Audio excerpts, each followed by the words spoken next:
السلام علیکم ورحمۃ اللہ وبرکاتہ۔ آج ہم اپنے ادا ناول کی 3rd ایپیسوڈ سٹارٹ کرنے جا رہے ہیں۔ اگر ناول پسند آئے تو ویڈیو کو لائک کریں، شیئر کریں اور چینل کو سبسکرائب کریں۔ شکریہ۔ گھر پہنچتے ہی دونوں نے لمبی تان کر سونے کی ملنا ملانا تو تبھی ہوتا اگر جو کوئی نظر آ جاتا۔ سب گھر والے غائب تھے۔ حیرت کی بات تو یہ تھی کہ آج گھر میں خواتین گھر پہ آرام کرنے کی بجائے کسی مہم پہ نکلی تھیں۔ فلک نے کمرے میں جاتے ہی بیگ دیوار گیر وارڈروب میں رکھا اور اے سی چلاتے لیٹ گئی۔ اسے تو لگا تھا کہ گھر والے بے صبری سے ان دونوں کے منتظر ہوں گے، مگر یہاں تو سین ہی کچھ اور تھا، نہ چرند نہ پرند۔ اس نے ساری صورتحال کے بارے میں زیادہ سے زیادہ 10 منٹ سوچا اور پھر ٹھیک 10 منٹ بعد وہ گھوڑے گدھے بیچ کے سو رہی تھی۔ یہی حال تارا کا تھا۔ ویسے بھی تارا لمبے سفر کے بعد ڈھیر ہو جایا کرتی تھی۔ اس نے باورچی خانے میں کام کرتی ملازمہ سے سب کے بارے میں پوچھا تو وہ انجان تھی۔ وہ شانے اچکا کے کمرے میں چلی گئی۔ سامان ملازمہ نے کمرے کے باہر رکھ دیا کیونکہ اس نے تنگ کرنے سے منع کیا تھا۔ سورج آسمان پہ آہستہ آہستہ رستہ بناتا ڈوب رہا تھا۔ سنہری دھوپ ڈھل چکی تھی، سائے لمبے ہوئے، حویلی کے افراد بھی لوٹنے لگے اور حویلی کی رونق بحال ہوئی۔ فلک نے شام 6 بجے آنکھیں مسلتے اٹھ کر ایک لمبی سی انگڑائی لی اور تکیے کے قریب پڑے اے سی کے ریموٹ کو اٹھا کے اے سی بند کیا اور بیڈ سے اتر کر جوتا پہنتی پاؤں گھسیٹتی دیوار گیر کی جانب چل پڑی۔ اس کا سامان بیگ میں ہی تھا۔ اس نے منہ بنا کر منہ میں چند ایک جملے ملازمہ کو ہڈ حرامی پر کہے اور بیگ سے ہلکے فیروزی رنگ کے ٹراؤزر کو لیے باتھ روم میں گھس گئی۔ اس کی واپسی 10 منٹ بعد ہوئی تھی۔ کمرے میں اندھیرا بڑھ چکا تھا اور کمرے کی بتیاں ابھی بھی گل تھیں اور کھڑکیوں کے سامنے پڑے پردے کمرے میں اندھیرے کے ساتھ ساتھ حبس کی وجہ بھی بن رہے تھے۔ اس نے شیشے کے سامنے کھڑے ہونے سے قبل اور کافی رنگ پشت تک آتے لمبے بالوں کو سیدھا کرنے سے پہلے کھڑکیوں کے پٹ وا کر دیے اور تازہ ہوا کو اندر آنے کا رستہ دیا۔ نیلگو آسمان پہ پرندے اڑ رہے تھے اور گھروں کی واپسی کا رستہ دیکھ رہے تھے، بھولے بھٹکے گھروں کو واپس لوٹ رہے تھے، یوں جیسے دن بھر کا کام کرنے کے بعد سورج کی پریاں اب آرام کرنے جا رہی ہوں اور بادلوں کی بگیوں میں سوار ہو چکی ہوں اور بس اب ان کی نارنجی دھول باقی بچی۔ وہ کھڑکی کے سامنے سے ہٹ گئی۔ شیشے کے سامنے کھڑے ہوتے اس کے چہرے پہ مسکراہٹ نے رقص کیا تھا اور اگلے ہی لمحے وہ تھی اور اس کا پاگل پن۔ کمرے کی تنہائی میں وہ اکثر ایسے کام کیا کرتی تھی جو اگر کوئی سنجیدہ شخص گھر میں اسے دیکھ لیتا تو شاید اس کے پاگل پن پہ سر پکڑ کے بیٹھ جاتا۔ دائیں ٹانگ کو اٹھاتے اور بائیں پاؤں پہ گھومتے وہ بلند آواز میں کچھ گا رہی تھی، کوئی انگریزی گانا جس کی دھن وہ منہ میں بجا رہی تھی اور گیت کے بول بھی گنگنا رہی تھی۔ دائیں بائیں پاؤں پہ گھومتے، ہاتھوں کو فضا میں بلند کر کے منہ سے نکالی گئی ہر دھن پہ جھومتے ہوئے وہ اس وقت 15-16 سال کی بچی لگ رہی تھی، جس سے نہ کوئی فکر ہو نہ ہی فاقہ۔ وہ ایسی ہی تھی، زندگی کے ہر لمحے کو جینے والی۔ گانے کے تقریباً آدھے بول گانے کے بعد وہ پیٹ پکڑ کر بیٹھ گئی اور بلند آواز میں ہنسنے لگی۔ اس کا سانس دھکنی کی مانند چل رہا تھا اور کہکے یوں کمرے کی فضا میں گونج رہے تھے جیسے ویران جنگل میں ہرن کلانچے بھر رہا ہو۔ وہ ہنس رہی تھی، تنہائی میں بیٹھی اپنے آپ کو جی رہی تھی۔ زندگی اس کے ارد گرد دائرے میں گھوم رہی تھی۔ وہ ہر دھن پہ محو رقص تھی۔ بہت سارا ہنسنے اور گانے کے بعد جب اسے احساس ہوا کہ ابھی گھر والوں سے ملنا ہے تو وہ ہنستی ہوئی فرش سے اٹھی۔ بہت سا ہنسنے کی وجہ سے اس کی آنکھوں سے موتی بہہ نکلے۔ اس نے انہیں پوروں سے چنا اور ایک بار پھر اچھے طریقے سے بالوں کو برش پھیرتے وہ کمرے سے باہر نکل آئی۔ بہت سارا ہنسنے سے اس کے گال سرخ ہو چکے تھے۔ وہ نیچے اتر رہی تھی جب بیگم سلطان نے باورچی خانے سے نکلتے ملازمہ کو دودھ کا خیال رکھنے کا حکم دیتے ہوئے فلک کو دیکھا۔ فلک مسکرا دی تو وہ بھی مسکرائیں اور اس کی طرف بڑھیں۔ فلک سیڑھیوں سے اترتی ان کے کندھے سے جا لگی۔ کہاں گئی تھیں آپ امی سلطان؟ میں نے تو سوچا تھا آپ میری منتظر ہوں گی اور میرے استقبال کے لیے سارا خاندان جمع کر رکھا ہوگا، ہنستے ہوئے کہتے وہ ان سے الگ ہوئی۔ وہ بھی اس بات پہ مسکرا دی۔ فلک نے تعجب سے ان کو اس بے تکی بات پہ مسکراتے دیکھا اور پھر اگنور کیا۔ وہ ہمیشہ اس کے بے تکا بولنے پہ اسے ڈانٹ دیا کرتی تھی، مگر آج ایسا نہیں ہوا۔ وجہ پہ اس نے غور کرنا ضروری نہیں سمجھا اور ان کو بازو کے حالے میں لیے صوفے کی جانب بڑھ گئی۔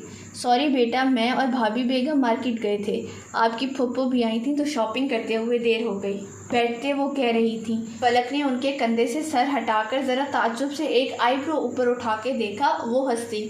خیر ہے اماں؟ کیوں؟ مسکراتے ہوئے انہوں نے اسی انداز میں پوچھا تھا اور پھر ماتھے کا بوسہ لیا تو فلک ہنس دی۔ امی سلطان خیر ہے نا؟ آج سارا خاندان جمع ہو رہا ہے، آپ بار بار میرا ماتھا چوم رہی ہیں، کہیں میرا کوئی رشتہ تو نہیں آ گیا؟ کون ہے؟ کس نے جرأت کی ہے؟ ہم اس گستاخ کا سر قلم کروا دیں گے۔ ہاتھ اٹھاتے کمال اداکاری سے وہ کہہ رہی تھی۔ امی سلطان نے پہلے اسے گھورا اور پھر کان سے پکڑ کے اپنی اوقات میں رہنے کا حکم دیا تو وہ ہائے کرتی عزت کے لبادے میں لوٹ آئی۔ ایسا کچھ نہیں ہے، آپ کی پھپھو آئی ہیں، بس اسی لیے آپ کے بابا صاحب نے ایک دعوت کا سوچا ہے جو آج رات آپ کے بڑے ابا کی طرف ہو رہی ہے۔ اس کی ساری غلط فہمی یا خوش فہمی بہت نرمی سے پانی کی بالٹی ڈالتے انہوں نے کہا تھا تو فلک نے منہ بنا کر گال ان کے کندھے سے لگا لیا۔ کیا امی جان، کسی کو مجھ سے شادی کرنے کا ارمان ہی نہیں ہے؟ لڑکیاں شہزادیوں کا انتظار کرتی ہیں کہ وہ آئیں، لیکن وہ آ بھی جاتے ہیں، اور ایک میں ہوں جو ابھی تک چھڑی چھانٹ پھر رہی ہوں۔ اس کے لفظ چھڑی چھانٹ کہنے پہ امی سلطان باوجود کوشش کے اپنی ہنسی نہ روک پائیں۔ فلک، آج آپ ضرورت سے زیادہ نہیں بول رہی؟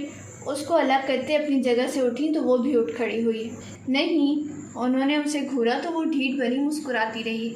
ابا صاحب کہاں ہیں؟ اور پھپھو، کیا وہ بڑے ابا کی طرف ہیں؟ میں جاؤں؟ امی سلطان کو واپس باورچی خانے کی جانب جاتے دیکھا تو اس نے بلند آواز میں پوچھا تھا اور وہ رک کر مڑی۔ نہیں، پہلے دادا ابراہیم کو فون کر کے آنے کا بتاؤ۔ ان کو یاد دلانا ہے کہ بابا صاحب نے انہیں پرسوں بھی فون کر کے آنے کا کہا تھا تو وہ ضرور آئیں۔ دادا ابراہیم اس کے دادا بہروز مرحوم کے دوست تھے۔ دادا بہروز کی وفات کے بعد دادا ابراہیم نے ہی ان کے خاندان کا خیال رکھا تھا اور ان کو ہر مشکل فیصلے میں گائیڈ کیا تھا، ان کے لیے ہمیشہ دعا کی تھی، سو سب ہی دادا ابراہیم کے بہت قریب تھے۔ فلک تو خاص طور پہ ان سے بہت قریب تھی۔ وہ جب بھی مردان سے آتی تو ان کے ہاں ضرور جایا کرتی تھی۔ ان کا گھر شہر میں تھا مگر زیادہ مسافت پہ نہیں تھا، سو آنے جانے میں زیادہ وقت نہیں لگا کرتا تھا۔ اس نے حکم بجا لاتے ہوئے سر کو خم دیا اور ریسیور کی جانب بڑھ گئی۔ اس نے نمبر ملا کر فون کان سے لگایا اور گرنے کے انداز میں صوفے پہ بیٹھی۔ وہ گھر میں کم ہی نارمل ہوا کرتی تھی۔ بابا صاحب کی غیر موجودگی میں بلند آواز میں گانا گانا، فٹ بال کھیلنا اور بارش میں بھیگنا، یہ سب اس کے خفیہ شوق تھے جن سے صرف امی سلطان اور تارا ہی آگاہ تھی۔ اس نے فون کان سے لگا کر رکھا اور ڈھیلی ڈھالی صوفے پہ بیٹھتی اپنے پاؤں کو گھو رہی جب دوسری جانب سے فون اٹھایا گیا۔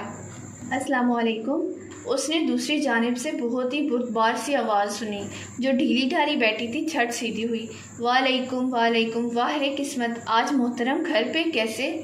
اس نے دوسری طرف زین مصطفیٰ کی آواز کافی دیر بعد سنی تھی مگر وہ پہچان گئی کہ یہ وہی تھا۔ جی، میں تو اکثر گھر پہ ہی پایا جاتا ہوں مگر آپ کی تعریف۔ دوسری جانب سے اس کے اس طرح فری ہونے پہ زین نے ریسیور کو گھورا تھا۔ یقیناً اس نے اسے پہچانا نہیں تھا تو فلک مسکرا دی۔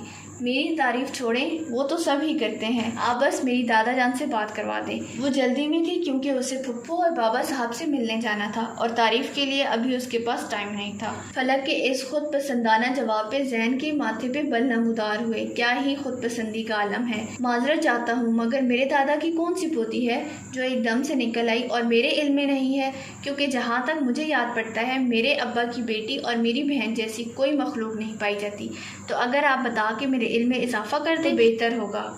اس کے لہجے میں سختی تھی۔ وہ پورا پولیس والا تھا اور گھر میں بھی تھانہ داری کرتا تھا۔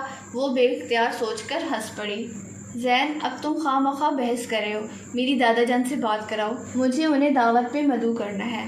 معذرت کے ساتھ ہم نہیں آ سکتے کیونکہ ہم غیر لوگوں کے گھر نہیں جاتے، اس نے اس کا جملہ کاٹتے ہی کہا۔ فلک دانت پیس کر رہ گئی۔ تمہیں بلایا کس نے ہے؟ میں دادا کی بات کر رہی ہوں۔ محترمہ، آپ سب کچھ بول چکی ہیں سوائے اپنا نام بتانے کے، اگر وہ بھی بتا دے تو بہتر ہوگا، ورنہ خدا حافظ۔ اس سے پہلے کہ وہ ناگواری سے فون رکھتا فلک نے جھٹ سے کہا، انہیں کہنا بابا سلطان کی خواہش ہے کہ وہ آج رات کھانا حویلی میں کھائیں گے۔ یہ جملہ کہتے ہی اس نے ٹھک سے فون رکھ دیا۔ زین نے ناگواری سے اسے گھورا اور صوفے پہ بیٹھے وردی کے بازو فولڈ کرنے لگا۔ کس کا فون تھا؟ باورچی خانے سے کافی کا مگ لاتے ہوئے قدرے سفید رنگت والے 80 سال سے اوپر کی عمر کے بزرگ نے اپنے برخوردار پوتے سے پوچھا تھا۔ ان کی عمر 80 سال سے اوپر تھی مگر وہ اب بھی گالف کلب کھیلا کرتے تھے اور اپنے پوتے کو اکثر ہرایا کرتے تھے۔ انہوں نے اپنے پوتے کو دیکھا جو پولیس کی وردی میں نظر لگ جانے کی حد تک خوبصورت لگ رہا تھا۔ حویلی سے فون تھا، وہ لوگ آپ کو آج رات دعوت پہ بلا رہے ہیں، ان کی کسی بدتمیز لڑکی نے فون کیا تھا، ناگواری سے کہتے اس نے ان کے ہاتھ سے کافی کا مگ پکڑا تھا تو وہ سمجھ کر سر ہلاتے ہوئے ہنس دیے۔ سمجھ گیا، یقیناً فلک بیٹی ہوگی۔ زین کے سامنے چھوٹے صوفے پہ بیٹھتے انہوں نے کہا تو زین نے شانے اچکا دیے۔ شاید کافی اچھی بنی ہے، اس نے کافی کا ایک گھونٹ لے کر کہا تو انہوں نے بھی اسی انداز میں کہا۔ بنائی کس نے ہے؟ انداز کریڈٹ لینے والا تھا۔ زین ہنس دیا۔ اس نے فون رکھ کر خاصا بدمزہ ہو کر دل ہی دل میں زین کو تہذیب میں رہتے کچھ جملے کہے تھے اور امی جان کو بتا کر بڑے ابا کی جانب چل پڑی۔ اوہ سوری، چل نہیں پڑی، گھوڑے پہ سوار دوڑی تھی۔ اس کے بال کھلے تھے اور دوپٹہ پیچھے جھولتا اپنی قسمت کو رو رہا تھا۔ پائیں بھاگ سے گزرتے بڑے ابا کا حصہ آتا تھا۔ اس نے چھلانگ لگا کر سیڑھی چڑھنے کی کوشش کی اور شاید سیڑھی بھی پار کر جاتی جو اگر سامنے سے دروازہ نہ کھلتا۔ دروازہ کھلتے ہی ایک چیخ کے ساتھ فلک زمین پہ تھی۔ اسے دیکھ کر اندازہ لگایا جا سکتا تھا کہ فلک زمین پہ کیسے آتا ہوگا۔ کونیوں کے بل گرے اس نے اپنے سامنے کھڑے حنان کو دیکھا اور دوسری طرف حنان نے بھی تعجب سے اسے دیکھا۔ تم یہ کیا کر رہی ہو؟ اسے زمین پہ گرا دیکھ کے بجائے اس کے کہ وہ ہاتھ دیتا اور اسے اٹھاتا اور پوچھتا کہ آیا تمہیں چوٹ تو نہیں آئی، مگر وہ پوچھ بھی کیا رہا تھا۔ فلک نے ناگواری سے حنان کی مونچھوں کو دیکھا جو لمبائی میں اتنی بڑی تھی کہ اس کے چہرے پہ موجود باقی ہر نقش کہیں پیچھے نظر آتا تھا جیسے کہ پس منظر میں، اور فلک کو خاص طور پر اس کی مونچھیں دیکھ کر لال بیگ یاد آیا کرتا تھا۔ تبھی بولی تو لہجے میں ناگواری کا عنصر تھا۔ ڈانس نظر نہیں آ رہا؟ تم دیکھ کر نہیں چل سکتے؟ کپڑے جھاڑتے ہتھیلیوں کو دوپٹے سے صاف کرتے ہوئے اس نے گھورا تھا تو حنان نے جیسے سمجھ کر سر ہلایا۔ پہلے تو تم بات تمیز سے کرو اور دوسرا بندروں کی طرح چھلانگیں لگانا چھوڑ دو اور پھر ہر چیز ٹھیک رہے گی۔ فون جیب سے نکالتے اس نے کہا تو فلک نے جھنجھلا کر اسے دیکھا۔ وہ اس وقت حنان سے گفتگو کرنے کی خواہشمند نہ تھی اور اب اس کے منہ لگ کر اپنا موڈ خراب نہیں کر سکتی تھی۔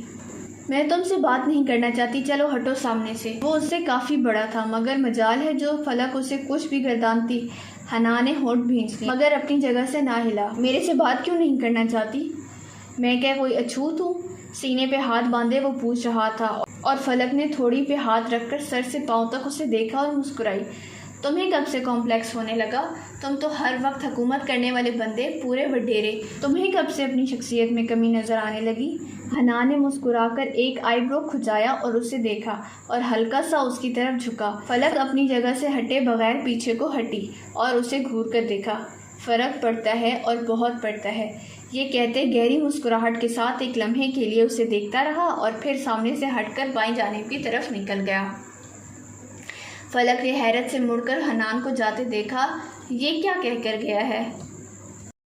اس کے الفاظ سیدھا اس کے سر سے گزرے تھے۔ اس نے گھور کر اس کی پشت کو جاتے دیکھا اور پھر ہمیشہ کی طرح کندھے اچکاتی آگے بڑھ گئی۔ اس نے دروازہ دھکیلا تو جیسے کہکوں اور خوشیوں کی بہار تھی جو ایک ساتھ اس کے استقبال کے لیے آگے بڑھی۔ تمام افراد صوفوں پہ بیٹھے خوشخبریوں میں مصروف تھے اور تارا چائے پیش کر رہی تھی۔